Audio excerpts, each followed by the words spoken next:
আসসালামু আলাইকুম রহমতুল্লাহি ওবরাকাতুহ। বিশুদ্ধ কোরআন তেলাওয়াতের প্রশিক্ষণের নতুন আরেকটি ক্লাসে আপনাদেরকে স্বাগতম। আমরা ধারাবাহিকভাবে 30 নম্বর পারা সূরাতুল আবাসা আমরা 8 আয়াত পর্যন্ত পড়েছি গত ক্লাসে। 9 আয়াত থেকে আমাদের এই ক্লাস আমরা শুরু করব ইনশাআল্লাহ।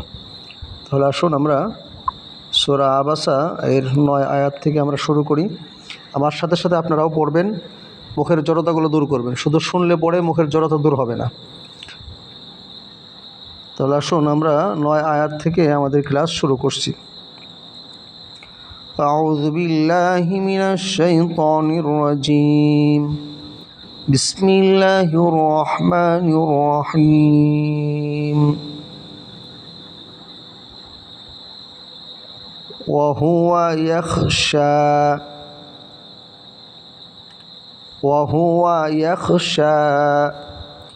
ওয়াও জবর ওয়া, হা পেশ হু, ওয়াহু, ওয়াও জবর ওয়া, ওয়াহু ওয়া। ইয়া খ জবর ইয়াখ, শিন খারা জবর শা, ইয়াখশা, ওয়াহুয়া ইয়াখশা। ফাআনতা আনহু তালাহা, ফাআনতা আনহু তালাহা। পড়েন, আমার সাথে সাথে পড়েন। ফাআনতা, ফা জবর ফা, হামজা নুন জবর আ, তা জবর তা। নুন সাকিনের পরে এখানে তা আসছে, তা আসার কারণে এখানে গুন্না করে পড়তে হবে। এটাকে বলা হয় ইকফার গুন্না। তাহলে ফাআনতা আনহু তালাহা, আইন নুন জবর আন, হা পেশ হু, আনহু, তা জবর তা, লাম হা জবর, লাম গিয়ে হাকে ধরবে, কারণ লামের হার ভিতরে তাসদীদ থাকার কারণে। লাম হা জবর লাহ, হা খারা জবর হা, তালাহা। ফাআনতা আনহু তালাহা। পুরো আয়াত ধরেন, আমার সাথে পড়েন। ফাআনতা আনহু তালাহা। কাল্লা ইন্নাহা তাযকিরা। আবারও পড়ছি, কাল্লা ইন্নাহা তাযকিরা। কাফ লাম জবর কাল, লাম খারা জবর, লাম আলিফ জবর লা, এবং উপরে একটা চিকন চিহ্ন আছে লামের উপরে, এটা 3 আলিফ চিহ্ন। এই চিহ্ন থাকলে পরে লম্বা একটা টান হয়, 3 আলিফ টান হয়।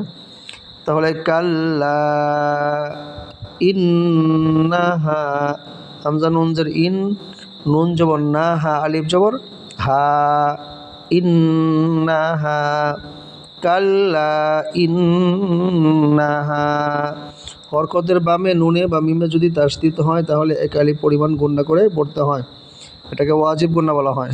হামজার নিচে জের, এরপরে নুনের ভিতরে তাসদীদ, এটা গুণনা হবে।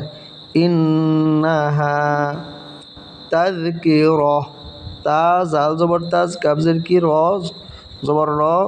গোলতার ভিতরে যদি অক্ফ হয় তাহলে গোলতাটা হা সাকিন ধরে পড়তে হয়, অর্থাৎ এখানে এই যে গোলতাটা এটা হা সাকিন হয়ে যাবে। তাহলে তাযকিরাতুন ছিল, পড়তে হলে কিভাবে পড়তে হবে? তাযকিরাহ। পড়েন তাযকিরাহ। কাল্লা, পুরো আয়াত। কাল্লা ইন্নাহা তাযকিরাহ। আবার কাল্লা ইন্নাহা তাযকিরাহ। পরের আয়াত, ফামান শাআ যাকারাহ। আবারও পড়ছি, পড়েন। ফামান শাআ যাকারাহ। ফা জবর ফা, মিম নুন জবর মান, শিন আলিফ জবর শা, নুন সাকিনের পরে শিন আসছে, এটা ইকফার হরফ। ইকফার হরফ কয়টা? 15টা। তা সা জিম দাল জাল জা শিন সিন শিন সদ্দ ত জ ফা কফ কাফ। তাহলে নুন সাকিনের পরে শিন আসার কারণে এটা নাকের ভিতর লুকিয়ে গুণনা করে পড়তে হয়। তাহলে শিন আলিফ জবর শা এবং 4 আলিফ টান হবে এটা, কারণ শিনের উপরে যে মোটা চিহ্ন আছে এটা 4 আলিফ চিহ্ন। শিন আলিফ জবর শা, ফামান শা, হামজা জবর আ, ফামান শাআ যাকারাহ। জাল জবর জা, কাফ জবর কা, র জবর র, হা উল্টা পেশ হু, জাকারহ ছিল, ওয়াকফ হওয়ার কারণে হা সাকিন হয়ে যাবে জাকার। পুরা আয়াত কিভাবে হবে পড়েন। ফামান শাআ যাকারাহ, আবারও বলছি ফামান শাআ যাকারাহ ফি সুহুফিম মুকাররামাহ ফি সুহুফিম মুকাররামাহ। ফায়াজের ফি, সদ পেশ সু, হা পেশ হু, সুহু। এই ফা গিয়ে এই মিমকে ধরবে, ফা গিয়ে মিমকে, ফা মিম দুই জের ফিম, ফি সুহুফিম, ফি সুহুফিম মুকাররামাহ। মিম পেশ মু, কাফ গিয়ে রকে ধরবে, কাফ র জবর কার, র জবর র, মুকার র, মিম হা মিম তা মিম জবর মা, তা দুই জের তিন। তাহলে অক্ফ করার কারণে তাটা সাকিন হবে। মুকাররমা তিন ছিল, কি পড়তে হবে মুকাররমা। ফি সুহুফিম মুকাররমা, ফি সুহুফিম মুকাররমা পড়েন। ফি সুহুফিম মুকাররমা। পরের আয়াত মারফুআতিম মুতাহহারা, মারফুআতিম মুতাহহারা। মিম রজবর মার, ফাওয়াও পেশ ফু, মারফু, আইন জবর আ, তা গিয়ে এই তা গিয়ে ওই মিমকে ধরবে, তা গিয়ে এই তা মিম দুই জের তিম, মারফুআতিম পড়েন মারফুআতিম মুতাহহারা। মিম পেশ মু, ত হা জবর ত, মত হা জবর হা, র জবর র, তা দুই জের তিন, মুতাহহারা তিন ছিল, ওয়াকফ হওয়ার কারণে কি হবে হা সাকিন হয়, তাটা হা সাকিন হয়ে যাবে মুতাহহারা। মারফুআতিম পুরা আয়াত মারফুআতিম মুতাহহারা। পরের আয়াত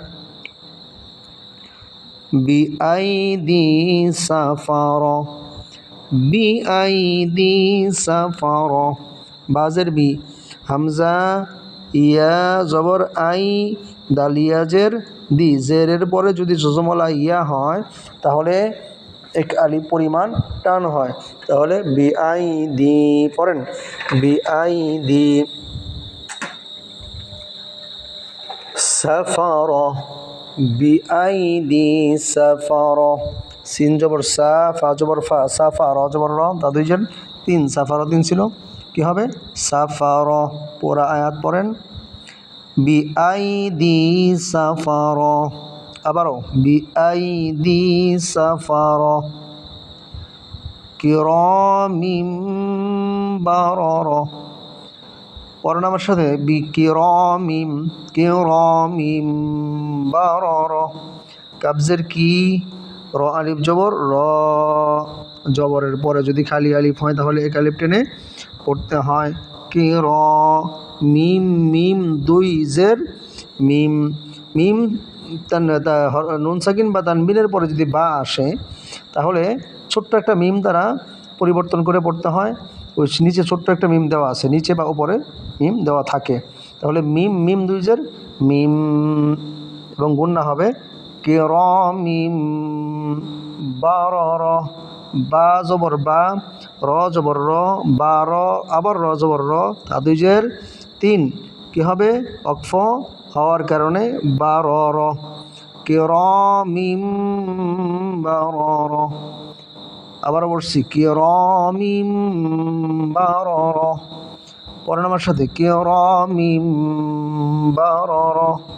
পরের আয়াত কুতিলাল ইনসানু মা আকফারা, কুতিলাল ইনসানু মা আকফারা। কফ পেশ কু, তাজের তি, কুতিলাম, লাম জবর লাল, কুতিলাল।